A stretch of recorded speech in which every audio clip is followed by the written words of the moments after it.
Good morning, everyone. Please rise in body or spirit and join me in singing hymn number 1008 in your teal hymnal, When Our Heart is in a Holy Place. We'll sing verses 1 and 2, and the lyrics are on the screen. When our heart is in a holy place, when our heart is in a holy place, we are blessed with love and amazing grace. When our heart is in a holy place, when we trust the wisdom in each of us, every color, every creed and kind, and we see our faces in each other's eyes, then our heart is in a holy place. When our heart is in a holy place, when our heart is in a holy place, we are blessed with love and amazing grace. When our heart is in a holy place, when we share a story from deep inside, and we listen with a loving mind, and we hear our voices in each other's words, then our heart is in a holy place. When our heart is in a holy place, when our heart is in a holy place, we are blessed with love and amazing grace. When our heart is in a holy place.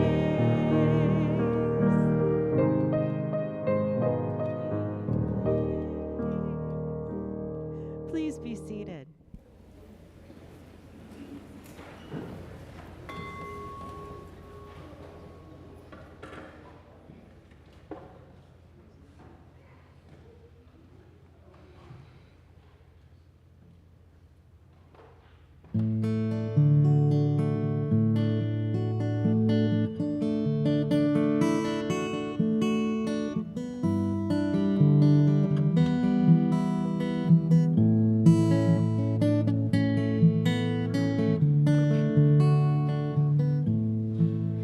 There's a full moon over India, and Gandhi lives again.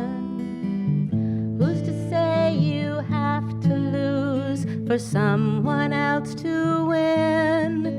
In the eyes of all the people, the look is much the same. For the first is just the last one. When you play a deadly game, it's about time we realize it. We're all in this together. It's about time we find out. It's all of us or none. It's about time we recognize it. These changes in the weather. It's about time. It's about changes. And it's about time.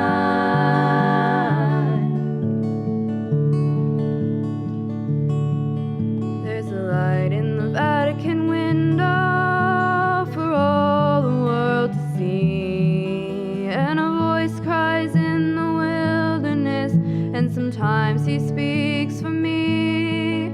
I suppose I love him most of all when he kneels to kiss the land.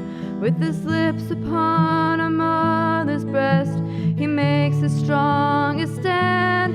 It's about time we start to see it. The earth is our only home. It's about time we start to face it. We can't make it here all alone. It's about time we start to listen to the voices in the wind. It's about time, it's about changes, and it's about time.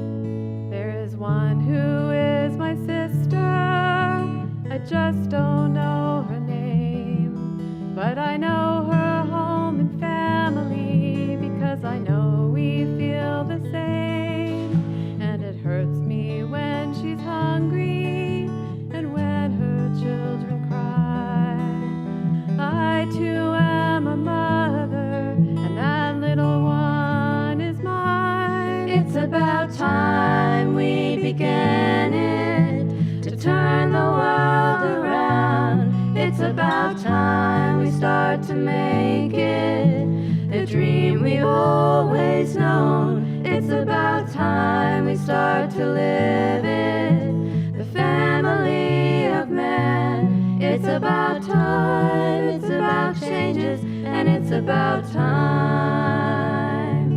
It's about peace, and it's about plenty, and it's about time.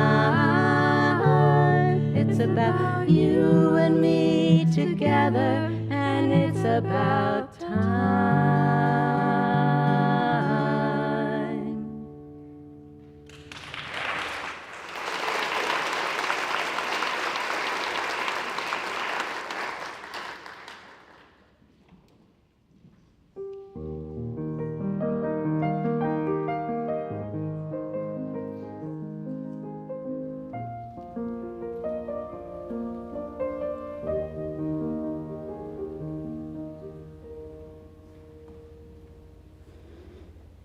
Come, let us worship together. Let us open our minds to the challenge of reason. Open our hearts to the healing of love. Open our lives to the calling of conscience. Open our souls to the comfort of joy. Astonished by the miracle of life, grateful for the gift of fellowship. Confident in the power of living faith, we are here gathered. Come, let us worship together. And now, as Wynne lights our chalice this morning, let us remember all that have gone before us, who have lit our chalice, lighted our chalice. It is part of our heritage. And let us also think about all the other congregations throughout the world that are also lighting their chalices this morning that we are in kin with.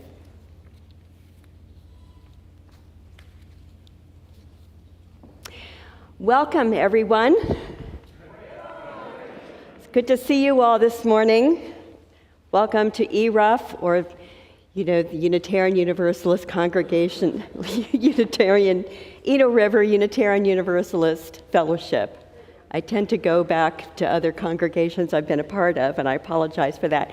I am Reverend Patty Hanneman. I'm your summer minister this year, while ERUUF's ministers are away for much-deserved breaks this summer. Whoever you are, wherever you come from, whoever you love, whatever your race, gender, identities, wherever you are on your spiritual journey or on your search for truth and meaning, you are welcome here.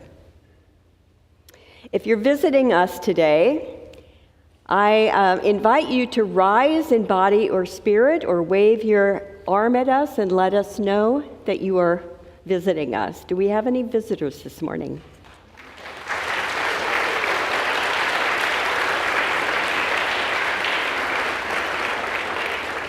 Thank you for choosing to spend your Sunday morning with us. And if you are joining us online, if you have access to the chat, I invite you to place your name there and someone will welcome you online. Thank you for joining us as well. If you're visiting us and you have children with you today, they are welcome to participate in our religious exploration classes. Simply follow the other families out of the sanctuary after the time for all ages. And one of our RE people will take care of you and your child, and then you'll be able to return back to the service. Also, everyone is invited to attend our inquiries classes for newcomers and visitors, which takes place directly after the service in the Commons Room. You'll get to learn about us, and you're welcome to share something of yourself as well. If you have a child in RE, you can pick them up before that class, and then you'll be told where to go for childcare during the class, or you can keep them in the class with you. And now would be a great time to turn off or down to worship mode any devices that you may have on you this morning. And as we do that, let us take some deep breaths together.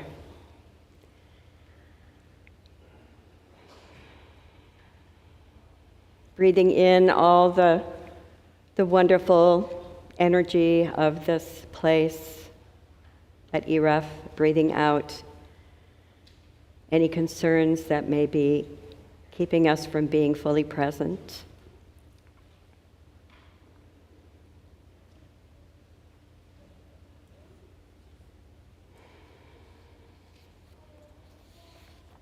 Thank you. As many of you know, we have a tradition of giving roses here at ERUUF. We give a rose without thorns when we dedicate our children to symbolize that they are entrusted to our collective care.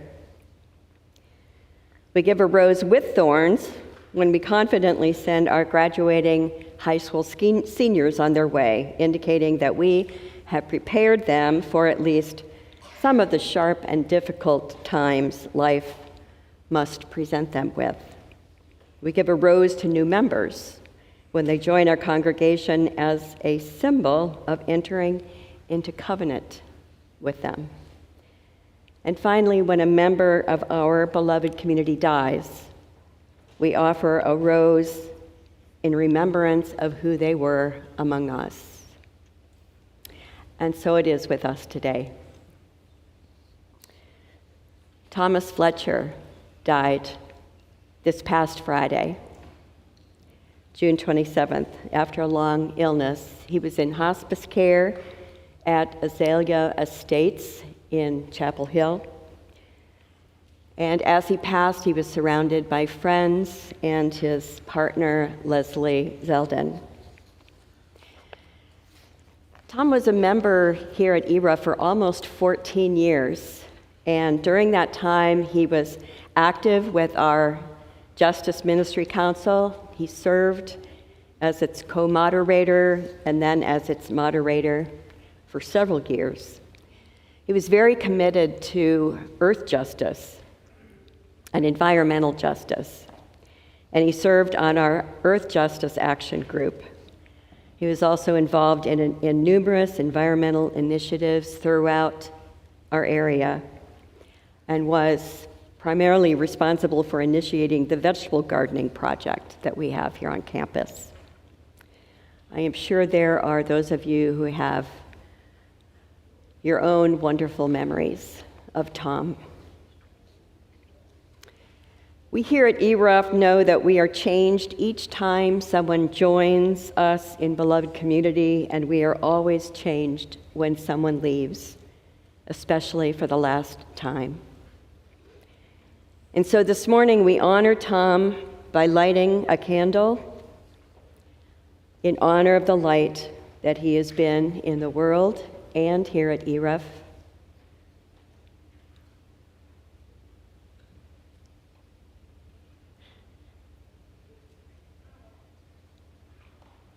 And by floating petals of a rose on water to symbolize the waters of life.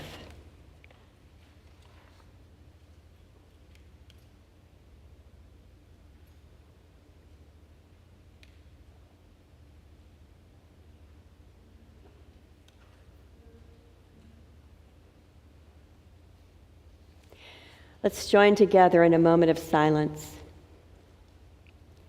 as each, in our own way, hold out our thoughts and prayers for Leslie, for Tom's family and friends, and for all who loved him.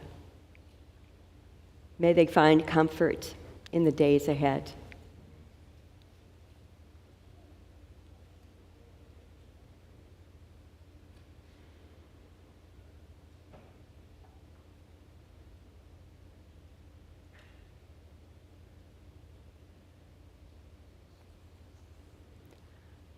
Amen, Ashe, and blessed be. We'll have more information about a service for Tom in the future, and Once that becomes available, we will let you all know.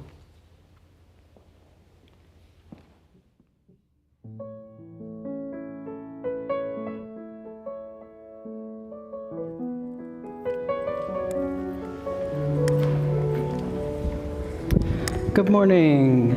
Good morning, everybody.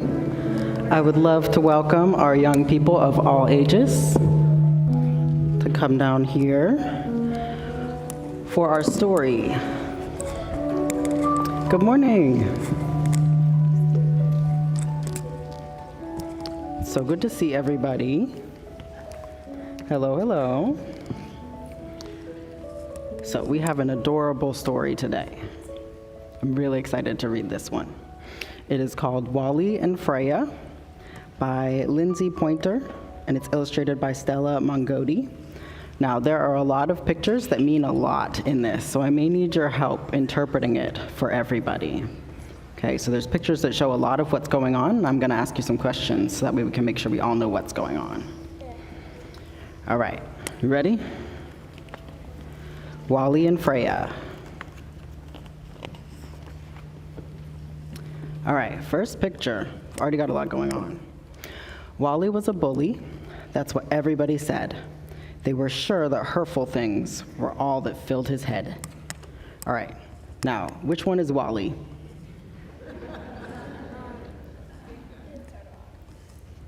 Which one's Wally?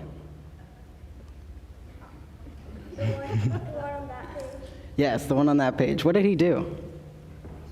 He's taking the guitar out of the other animals. Mm-hmm. What is he holding, though? He's holding a needle. He popped the soccer ball. Yeah, he popped a soccer ball. They were probably about to go have a good game together. He completely ruined it. What a bully, right? That's what everybody said. Wally stole lunch every day from Bella, Joe the bear, and he always hogged the crayons and then refused to even share. Needless to say, when it was time for the kids to play, Wally's classmates all would holler, "Wally, go away!" It makes sense, right? Yeah. During recess, kids brought pens and imaginations soared. They wrote of pirates, goblins, ghouls, dragons, knights, and lords. Freya the Red Fox wrote the most captivating tales of terrifying monsters with big teeth as sharp as nails. Y'all see Wally? Uh-oh. And there's an owl, yeah. One day, Freya's book of tales simply disappeared. It's lost and gone forever, or so the children feared. Raphael the rabbit spoke up fast to save the day. Wally took the book, he said. Quick, he went that way. Uh-oh. What do we think happened? He definitely stole the book. Chasing after Wally, they were shocked by what they found. Pages of her book were scattered all across the ground. Freya's words were hidden under Wally's scary doodles of terrifying monsters eating eyes and guts like noodles. Yuck, right?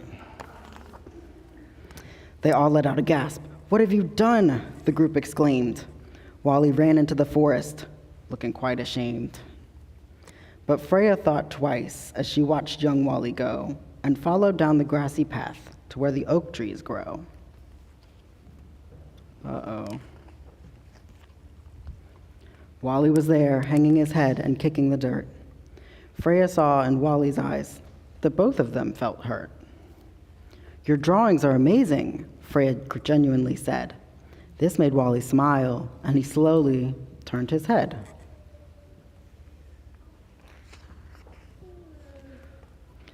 "Why'd you take my book?" she asked, with kindness in her eyes.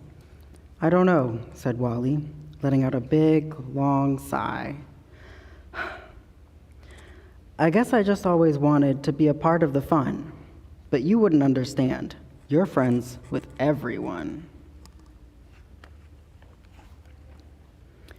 "Nobody likes me," Wally said, while looking very sad. "Sometimes I get so sad, and that sadness makes me mad."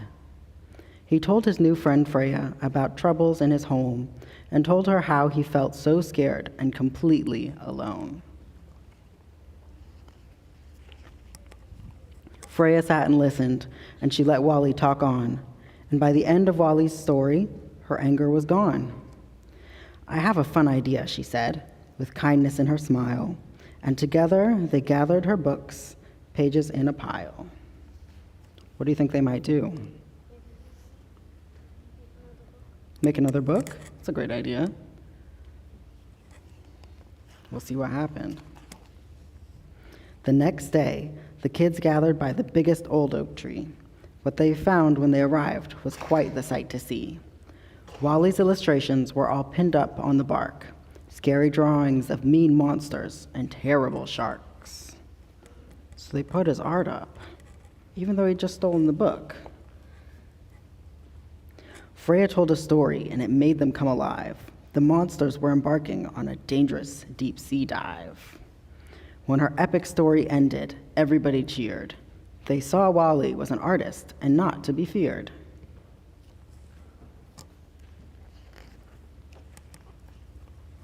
From that day on, Wally was a member of the crew. The others wrote the stories, and as for Wally, he drew. You see, Freya did something quite special on that fateful day. Instead of striking back, she made sure Wally was okay. Now, there's lots of animals, lots of going on in this picture. Do you see what's going on in the very back corner with that tiny little mouse? Look at that ball. It's inflated. Wally didn't poke it. Yeah, so they fix things up. There's the mouse again. He's probably happy that he actually got to play on that ball, right? There's always much more to people than we can see. Beautiful things happen when we practice empathy. There's a cute little picture at the end. Look at them being buddies. And at the very end, the back of the book, I thought this was cute to leave in. It says, "You're the best, Freya." Who do you think drew that? Wally probably drew that. How sweet is that? So he was having a really bad time, but Freya listened to him and they figured out how to all play together. It's a pretty neat story. Well, we've got some more playing together to do. Let's all run over to the other building for some more religious exploration. Thank you for joining me.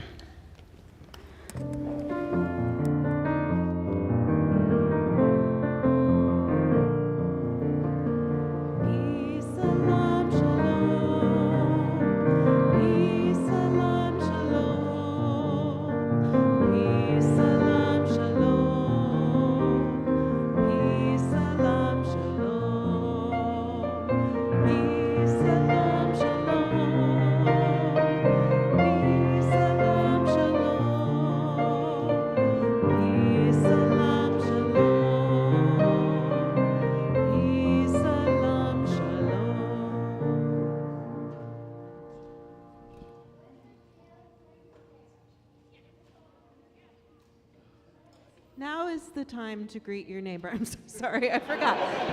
Please take this time to greet your neighbor, especially those neighbors you maybe don't know yet.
Connections are made slowly.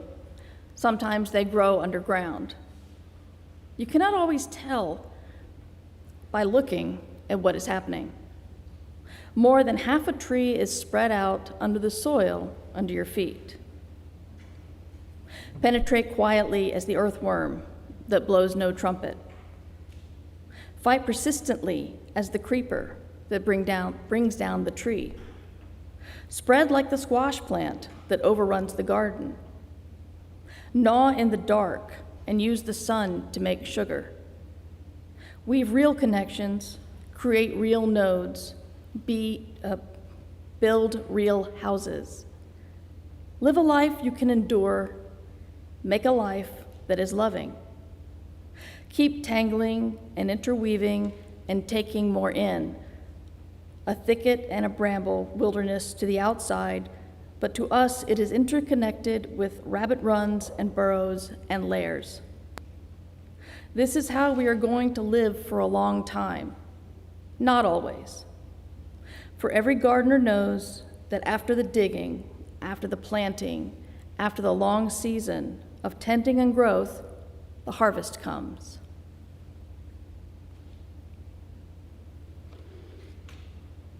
As we think about all the different kinds of connections that we have, let us hold in our hearts with great compassion all beings who are experiencing sorrow and suffering at this time, both here in our community and throughout the world. We send our energies toward and offer prayers for the well-being of those the world over who are experiencing any form of trauma, violence, or devastation due to war, climate displacement, hunger, injury, illness, and the loss of loved ones. We pray also for the health of our planet that nurtures our lives. We hold in our hearts Tina Torres, sister of James Jordan, and Tina's family as she recovers from a previous brain health event. And we think of Tom Fletcher's family, friends, and community as they go through his loss. In beloved community, we also hold in our hearts all the unspoken concerns and joys among those here at ERUUF. Amen. Ashe. Blessed be.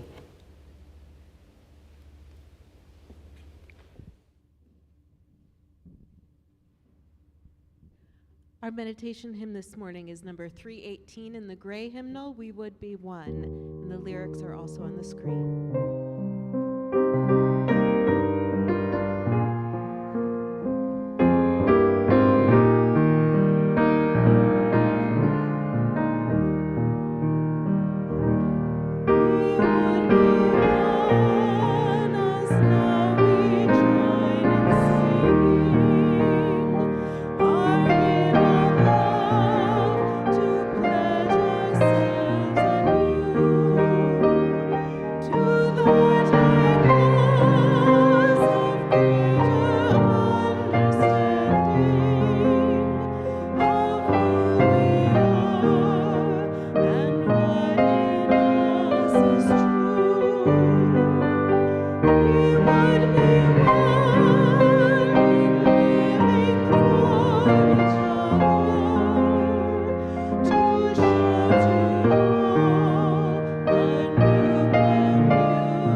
In Brené Brown's presentation called The Anatomy of Trust, she begins with a story about her daughter, Ellen, who's in the 3rd grade. Ellen's classroom has what they call the marble jar. Each time the teacher sees a student being courteous to another student, showing a kindness, being honest, keeping a commitment, apologizing for hurting someone, showing respect, she places a marble in the jar. And when the students are discourteous or disrespectful, when she finds them gossiping about one another or ignoring another student's feelings, she takes a marble out. And so the class has a visual image of the emotional field of the classroom. Brown says the teacher would tell the students, look at the marble jar. This is how much we can trust one another. Well, one day, Ellen comes home from school in tears, and she runs to her room and slams the door because she has shared a personal secret with a group of friends during recess. And by the time the children get back to their classroom, everybody knows her secret. Everyone knows, and they're all snickering at her as she takes her seat, teasing her for the rest of the day. I will never, ever trust anyone, ever again, she tells her mother. And who among us has not been in that same situation? If you are a parent and have watched your child go through something like this, you understand the impulse that Brené Brown has when she says she wanted to say, darn straight, you are not ever going to trust anybody again except your mama. Bring all your secrets home to me. I'll keep them safe. But she says instead she took a beat and she said to her daughter, who are your marble jar friends? Who are the friends that typically help you fill your marble jar? And Ellen says, well, there's Tamara, who let me borrow her jacket the other day when I was cold. And there's Daniel, who let me play with him and his friends when the other kids were laughing at me today. Well, honey, Brown says, trust is like a marble jar. People earn marbles by doing things with you and for you, and when they have earned enough, it's a good sign that you can trust them. So share your secrets with your marble jar friends. I love this story. Share with your marble jar friends. Trust is built in the smallest of moments, marble jar moments.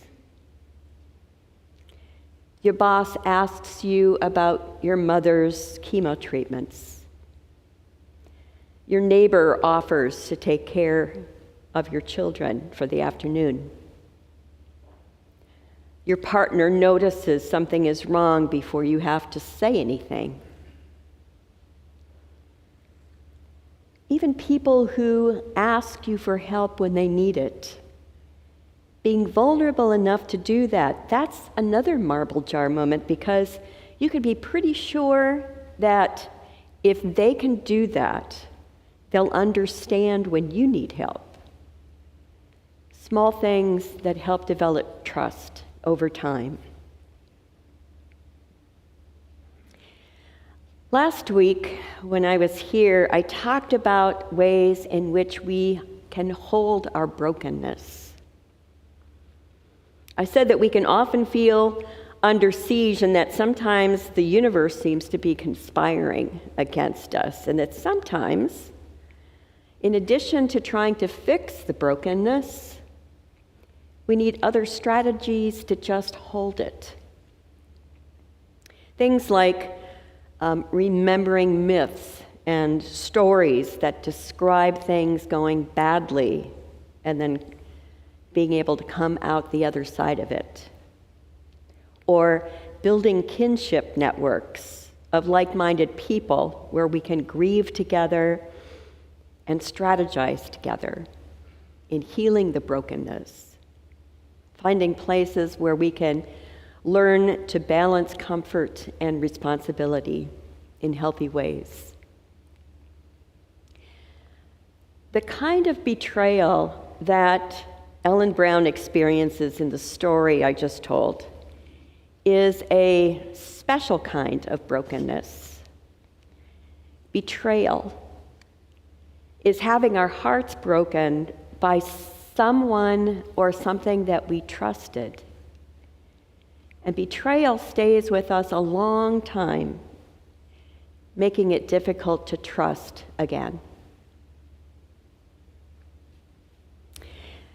This week, as I reflected on what I said last Sunday, I realized that the brokenness I feel about our world right now is in large part because I somehow feel betrayed. And I felt the need to take a deeper dive into why I was feeling that way. When I took the time to reflect on my feelings, I recognized I don't feel especially betrayed by our leadership because I don't really have a relationship with them. But I do sometimes feel betrayed by neighbors and friends and family who voted differently than me, that don't hold my same opinions. I have a hard time trusting people who don't share my political leanings. And I wonder sometimes whether they care about my well-being and my safety. I recognize this is a dangerous way for me to view the world. And this recognition of how unhealthy that is called me back to Brené Brown's story of marble jar people, helping me remember that I actually do, in fact, have many marble jar people in my life of all political persuasions. In his latest book called Outrage, Kurt Gray writes that much of our lack of trust in others stems from a historical view of human nature as being derived from a history of being predators in the world. Scientists who years ago introduced this theory claimed that our decisions and responses have been shaped by the narrative that we are designed to attack, and that now we get our food from shrink-wrapped packages in the grocery store, and so now we have a proclivity to attack one another. Gray calls this the destruction narrative. And politically, it leads us to think that anyone who is not on our side is out to destroy the world and us in it. He writes that there is new evidence that shows that our prehistoric ancestors were more prey than predator. And in fact, we are more deer than lion. And human nature has been shaped by the need to protect ourselves and our loved ones, not to prey on one another. And Gray calls this the protection narrative. And each of these two narratives, I find, lead me to look at my adversaries differently. If I buy into the destruction narrative, I see my opponents as out to destroy democracy, for instance, and then feel that the only way I can fight back is to use undemocratic practices, restricting free speech maybe, or forcing gridlock to hurt the other party. But if we buy into the protective narrative, we can notice that really the vast majority of us are just trying our best to protect ourselves, our loved ones, members of society, even as we disagree about how best to do that.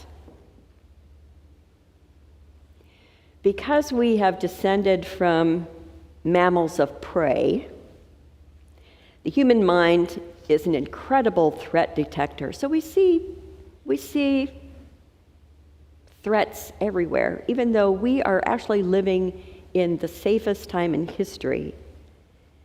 And I'm not suggesting that harm is not being done, but what if we shift from a predator to a prey paradigm and stop asking who is after me and what are they going to do to me next? And instead ask the question, what are they afraid of? What are they afraid of? I find that when I can make this paradigm shift, I have more hope. I feel less betrayed. And it also can refocus my outrage on the kinds of things that are harmful to our common lives. Things like unrestrained selfishness, the threat of harm through violence, lying, disrespect, unfairness, the lack of seeing diversity as one of our most important gifts. But most of all, my friends, I am outraged by the destruction narrative that has become so entrenched in our psyches through social media personalities, TV pundits, and politicians who profit from our discord and our distrust of one another. Author Amanda Ripley has a great term for these folks. She calls them conflict entrepreneurs. Yeah, conflict entrepreneurs. People getting wealthy and powerful through the constant message of they hate us and they're out to get us.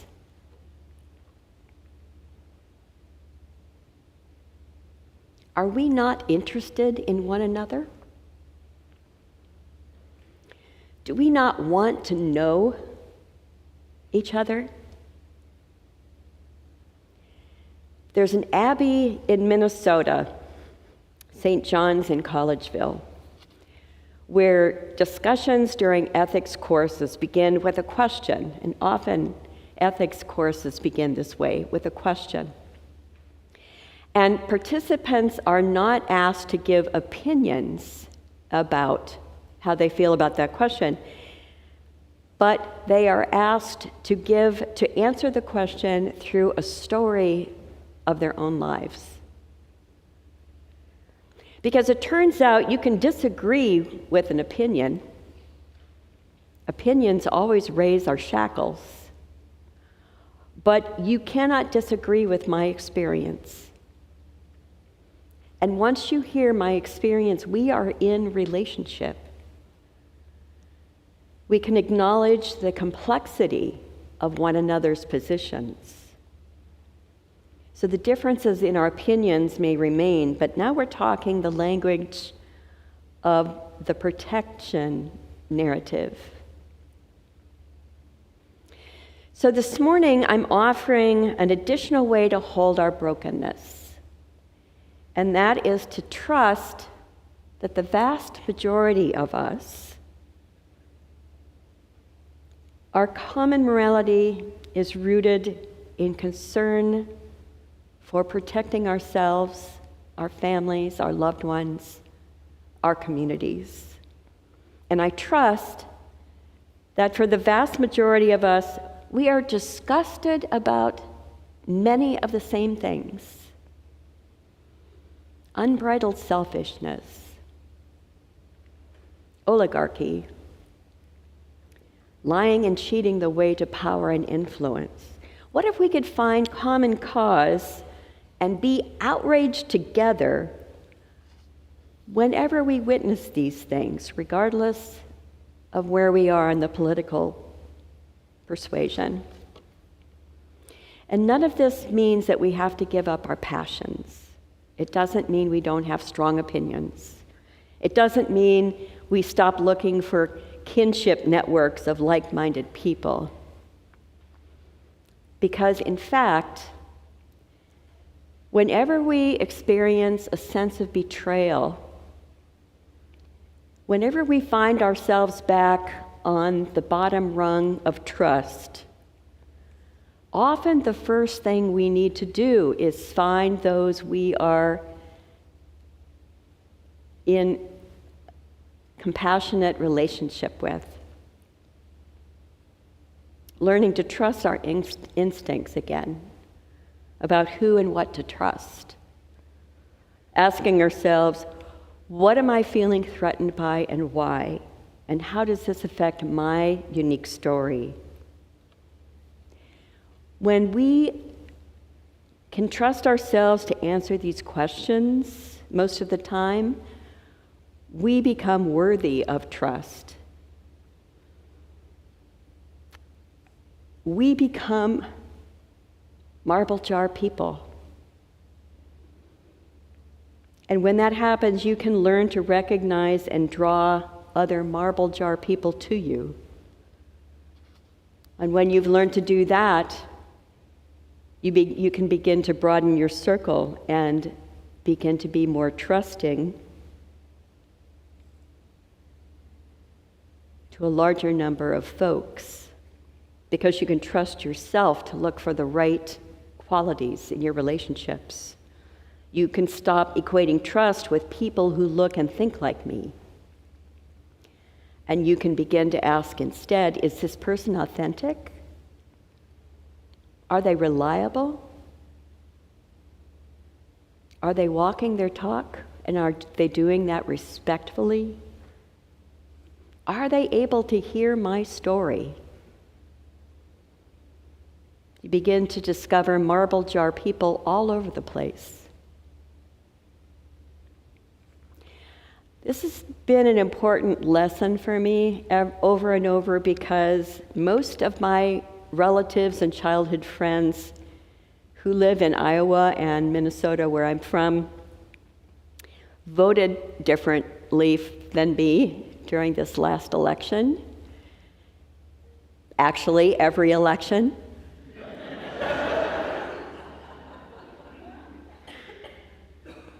But they are still my primary marble jar people. I have never applied the destructive narrative to them because they are good people. They help their communities, support their friends, neighbors, co-workers. They give to charity. They speak up for what they believe to be right.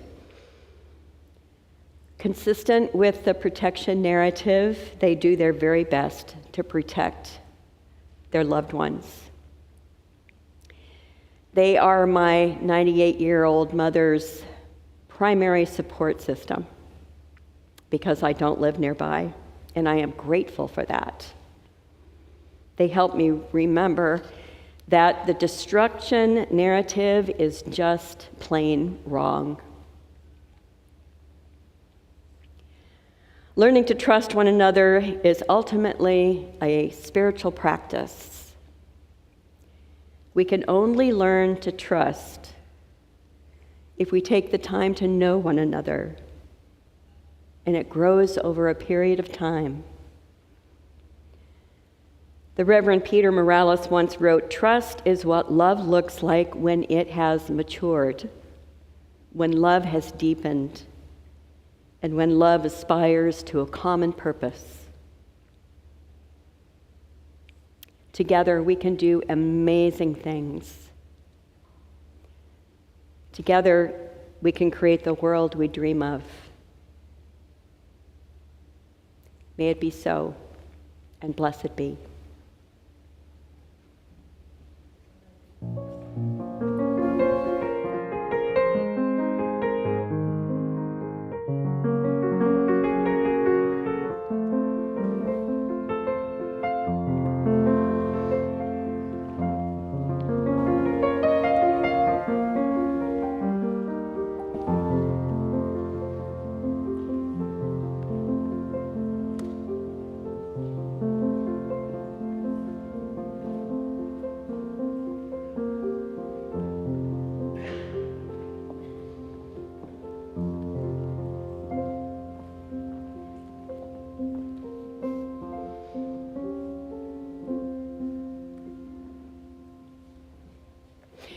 It takes many resources as we weave the fabric of beloved community in our congregation. It includes the offering of our time, talent, creativity, imagination, and treasure, all given as we cultivate hearts of generosity toward our mission, vision, and our work in the world.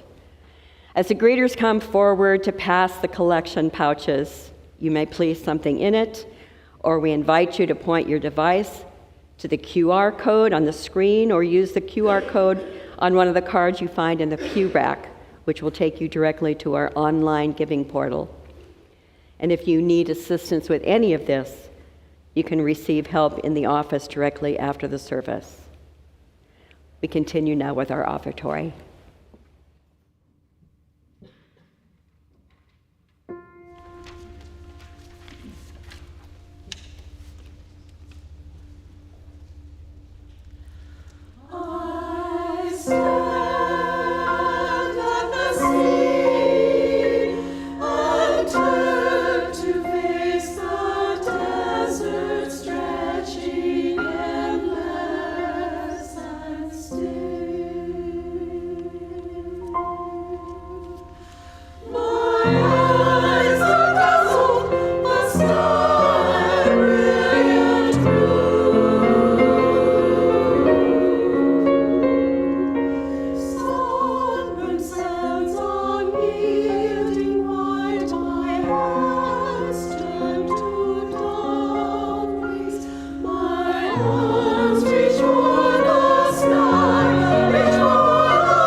Where are the words?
Wow. Thank you. I want to thank all of our musicians this morning, our tech team, Myrrh, Wynn, everybody who has helped put this service together. And I also want to thank all of you, everyone in this beloved community, especially for the gift of belonging. Wendy will now lead us in our closing hymn. Please rise in body or spirit and join us in singing Answering the Call of Love, hymn number 1014 in the Teal Hymnal, and the lyrics are also on the screen.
May we remember that trust, like love, grows in small moments, in promises kept, confidences held, in boundaries respected, and amends made, in showing up again and again. May we be brave enough to risk trust, patient enough to build it slowly, and gentle with ourselves and one another when it breaks. Go in peace, my friends. Blessed be.